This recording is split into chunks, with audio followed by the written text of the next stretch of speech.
One of gaming's more exciting moments is when you get a sequel to a game or series you really loved before. Whether it was a new Sonic, a new addition to a sports franchise, or role-playing game, getting one more of something you truly enjoyed was always welcome. Like most things in life, this was also a prime opportunity to disappoint you on a colossal level. Not every sequel lives up to the original's greatness, and sometimes you ended up with something that you never wanted to see or play again. In this episode, we are going to take a look at 10 sequels that landed on Sega's Genesis and Mega Drive. Some of these were genuinely good games that did the one before it proud, while others were just awful. I hope you guys enjoy Attack of the Sega Genesis sequels.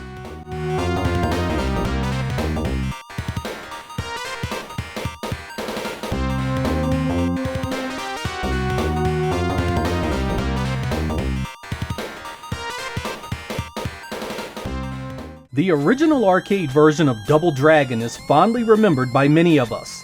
It was one of the earliest beat-em-ups that really captured the heart of the genre, and thanks to its multiplayer option, you could bring a friend along for the ride. Funnily enough, 1991's Double Dragon 2: The Revenge was actually released before the first game on the Genesis, and it stayed in Japan, never seeing localization in any other region. I was really excited to finally play this one because it was supposed to be more arcade accurate than the NES port that landed a few years before. But let's not candy coat this shit show. This is an awful game that plays terrible, looks rough, and really fails to deliver even a mildly entertaining port of the arcade original. Once again, these two guys start out hiding in the garage while their lady friend is all alone in the street, but this time she isn't simply kidnapped, but rather gunned down viciously. From there, it's just a roller coaster ride of slowdown, poor hit detection, dark graphics, and an experience that pales next to even the 8-bit version. Only the music has any real value here, and even it takes a hit thanks to the piss-poor sound effects. A company called Palsoft was responsible for this disaster, something that came as a bit of a shock considering they also were the ones that brought us the quite decent Undead line. Even if you enjoyed the original arcade version, stay away from this one. Equally bad versions of Double Dragon 3 and 5 are on the Genesis as well.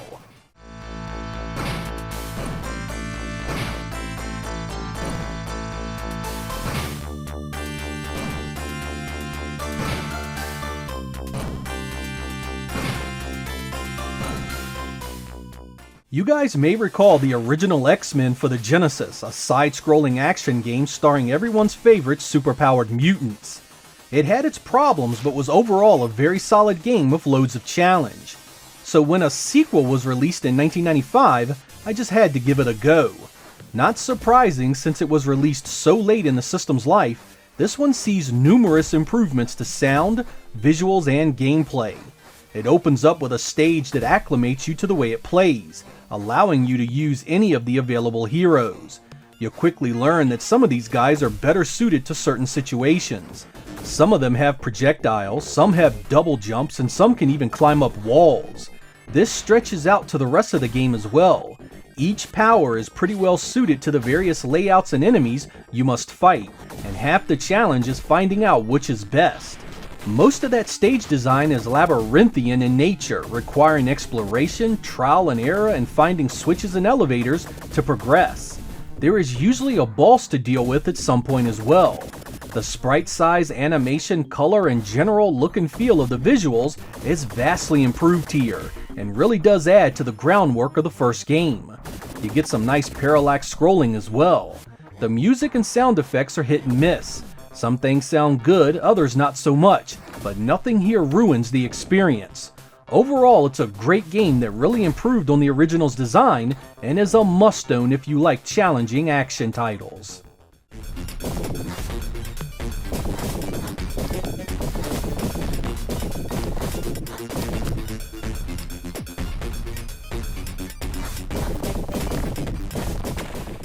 A lot of Sega Genesis fans didn't get to play 1991's Troubleshooter. Called Battle Mania in Japan, it was a multi-directional shoot-'em-up that allowed you to control two flying girls at once. You could choose your optional attack and you could change the direction you fired. The visuals were quite good and it had a very decent soundtrack. In 1993, a Japanese-only sequel was released called Battlemania Daigenjo, and it continues the adventures of Mania and Maria in their quest to bring down the evil terrorist group Black Ball. Both games were developed by Vic Tokai and both are extremely similar in gameplay and presentation. You get loads of parallax scrolling, some great color usage, and the music at times really does make the Genesis sound like a beast. Stages scroll in all kinds of directions, and enemies can be anything from the tiniest critter to the stage itself.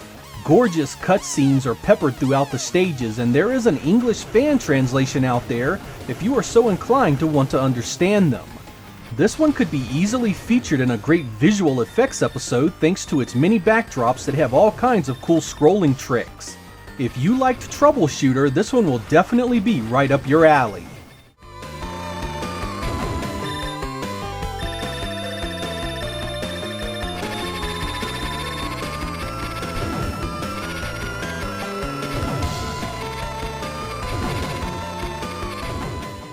The original Splatterhouse was an incredible arcade game, and I loved its TurboGrafx home port so much, it easily ranks among some of my favorite experiences for that platform. Its combination of gore, easy-to-play mechanics, and setting really appealed to me. So it was only fitting that when 1992 Splatterhouse 2 landed on the Genesis, I was all kinds of excited.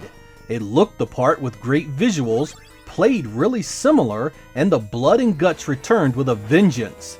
It's got a fair bit of challenge to it as well. It's been a few months since the end of the first game and the cursed mask has reformed and wants you to come back. You are drawn not just to the power it possesses, but also in a quest to rescue your girlfriend's soul that was lost in the first game.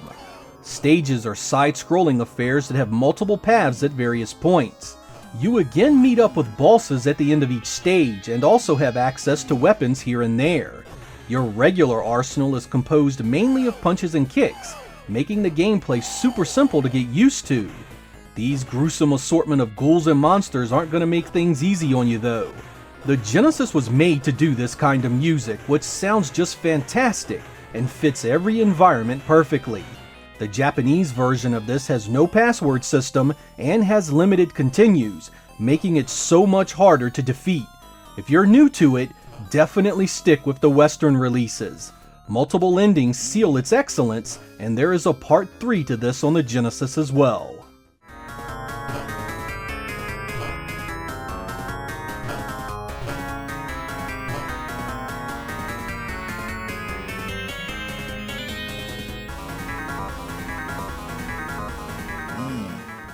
In 1991, Shadow of the Beast was an enigma to me back in the day. Its exploratory design and trial and error gameplay really threw me for a loop, and I quit playing it after a few hours of frustration and confusion. When Shadow of the Beast 2 came along the following year, I actually wanted to play it after seeing some of the positive reviews. I kept seeing the word improved applied to pretty much everything, so when I finally sat down to play it, I was really looking forward to it. Unfortunately for me, this was still a full-on mystery of a game. Once again, you are dropped into it with no idea where to go or what to do. I go right and the natives attack me at every turn. I get past those guys and I'm bombarded by other shit I can't even see off the screen. So then I try to go the other way, where I am again attacked and come to a dead end. I find an item though, so I go back to the tribesmen and offer it up as a bribe. They didn't take kindly to that, so once again I'm attacked. Like the first, this kind of trial and error simply does not appeal to me in this type of game, particularly where a death sends you right back to the title screen to start all over again. It's so easy to get lost, get stuck, or simply have no idea what to do next. It's almost mandatory to use a walkthrough to get any enjoyment out of this, unless this type of challenge appeals to you. It's also available on the Sega CD with a bunch of additions like cinemas that bring it closer to the Amiga original.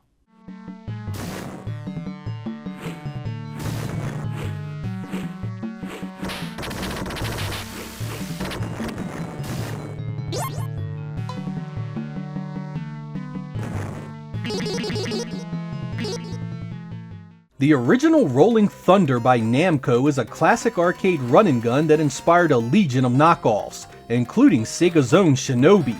It had simple gameplay, but it was easy to understand and had great graphics for its time.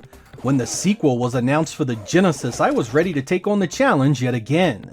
This is a wonderfully done run-and-gun that is a bit slower than the stuff like Contra Hard Corps, yet no less appealing. There is also a bit of exploration here because you'll need to find the doors that have special bonuses and weapons in each level. Enemies range in type that is usually associated with a color. This will dictate their attack style and armor, as some will fall with a single bullet, others not so much. Later levels evolve into full-on gunfights that require you to use cover mechanics to avoid certain death. The challenge ramps up big time on these stages and you'll need a ton of patience to get deeper in. Luckily, there is a password system in place to resume the level you last played, and you're gonna need it until you get the patterns down pat. It's also surprisingly close to the arcade version in look and feel, an astonishing feat since this was only on an 8 meg cartridge. It's a total package of gameplay and visuals that really is worth playing if you love a good run and gun, and there was even a system exclusive sequel for it you couldn't play anywhere else.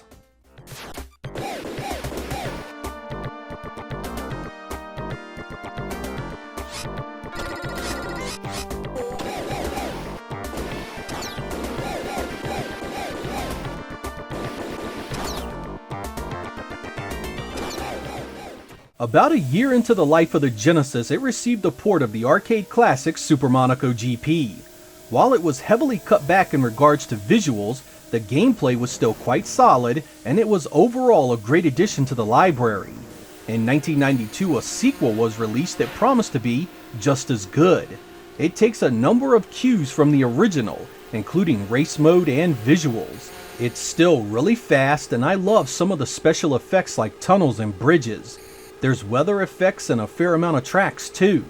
If you enjoy just kicking back for a quick race, this is a really fun game that holds up well next to the other arcade-style games of the time, even going a bit further thanks to its large detailed rear-view mirror that really helps blocking out opponents.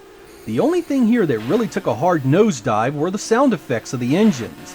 I much prefer the sounds in the original, which were much lower key and obtrusive. Racing games are one of those genres that really exploded in depth with the move to polygons, but this one still has enough to hold your attention today. The World Championship mode offers some solid challenge, and that fast and fluid gameplay is still just as fun today as it was nearly 30 years ago.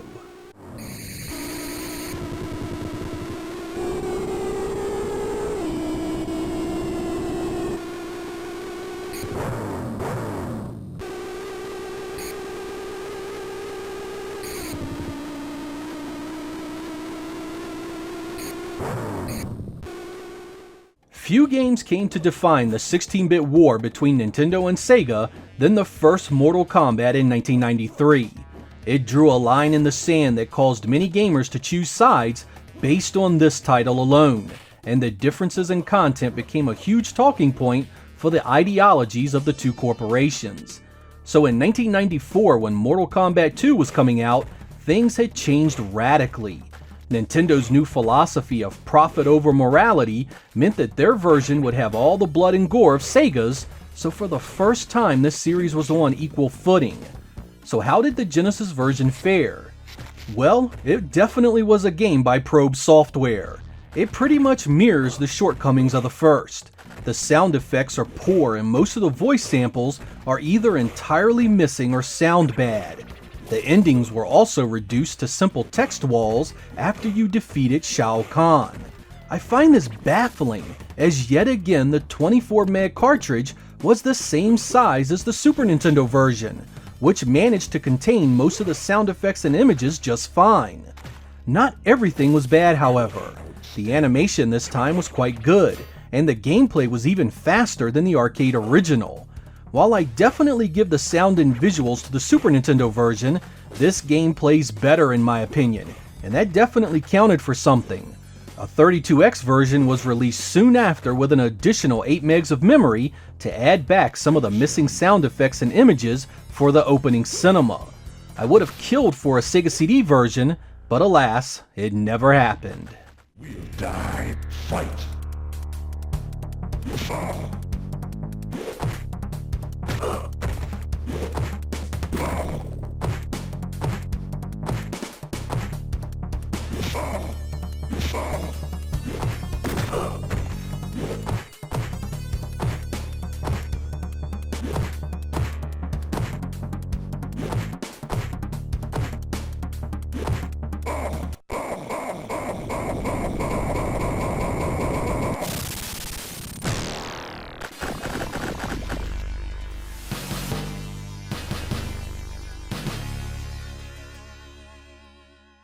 In 1992, Electronic Arts dropped one of the finest racing games the Sega Genesis ever received, Lotus Turbo Challenge. Just look how freaking smooth this game is. I mean, it's not arcade superscaler smooth, but you just still gotta love that the Genesis is doing all that in software. It had a 2-player split screen mode, road hazards, and a fair number of cool effects that really made it stand out. So when the sequel popped up a year later, you can bet I wanted to see it. Back is the super nice graphics engine, and it's as fast and as smooth as ever. Lots of awesome weather effects and road hazards make a return as well. Perhaps most impressive about how fast and smooth this is that nothing was spared. You would think there couldn't be any cars on the screen for this kind of performance, but there is often loads of them everywhere. There are also huge dips and rises in the road, adding a great amount of depth rarely seen outside of the arcade at the time. I mean, I would love to have seen Sega or Electronic Arts sign up this engine for some of the X and Y superscalers on the Genesis. As if the visuals and gameplay weren't enough, there's also a track designer built in where you could build your own races, a killer addition for the creative among you. This game remains cheap today and are worthy additions to a modern collection. I highly recommend both of them.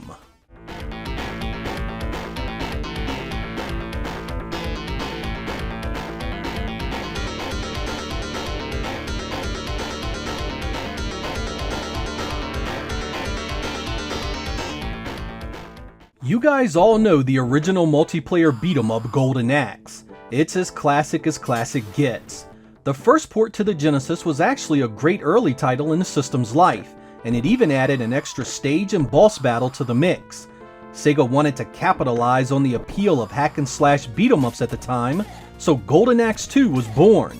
This was not a port of the System 32 Golden Axe: The Revenge of Death Adder, but instead predates that game by nearly a year, coming out in late 1991. Being a big fan of the original, I just had to get this one, and I'm really glad I did. It plays very similar to the first, and the 3 original heroes return to take down a brand new bad guy. Each hero gets some new combos, a new special attack, and a brand new set of on-screen shaking magic attacks. The visuals are improved considerably over the original, now with better color, animation, and background effects. So is this the ultimate version of Golden Axe? Well, as much as I love it, Sega made some mind-blowing mistakes here. First, they went with a meager 4 meg cart in an era where 8 megs had become the norm. This translated to Golden Axe 2 having a severe lack of diversity in its enemies, and it was way shorter than it should have been. The sound effects are also quite poor, something that shouldn't have been the case with a title developed in-house by Sega themselves. Don't get me wrong here, Golden Axe 2 is a solid game and well worth owning, but man, would an additional 4 megs of space made a world of difference with a few new bad guys and boss battles and maybe an extra stage or 2. It could have turned this good game into an unforgettable one.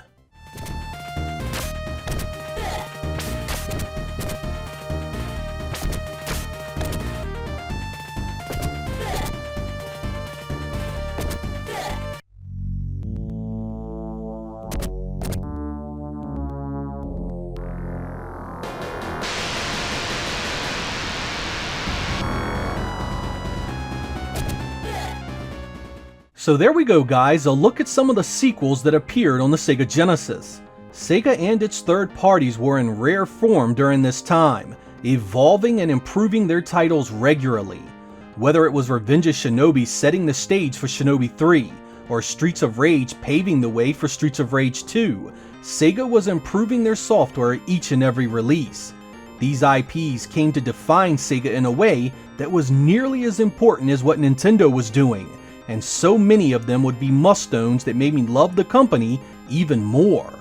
Despite the success Sega would see during this stretch of time, they left nearly all of these titles behind when it moved to its 32-bit machine, the Sega Saturn. This changed the company's image in the eyes of many consumers. Gamers who love stuff like Sonic, Streets of Rage, Joe Montana Football, Greatest Heavyweights, and Phantasy Star never got to see these series' true potential because Sega just left them all behind.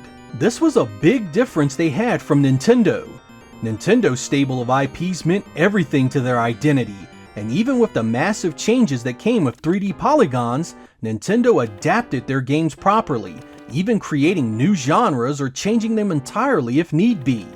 The importance of growing and improving a series of games connected to your company's identity cannot be denied, and it has been a lasting staple in the successes seen by this industry's longest lasting companies. I'm Sega Lord X, thank you guys for watching, and I will catch you next time.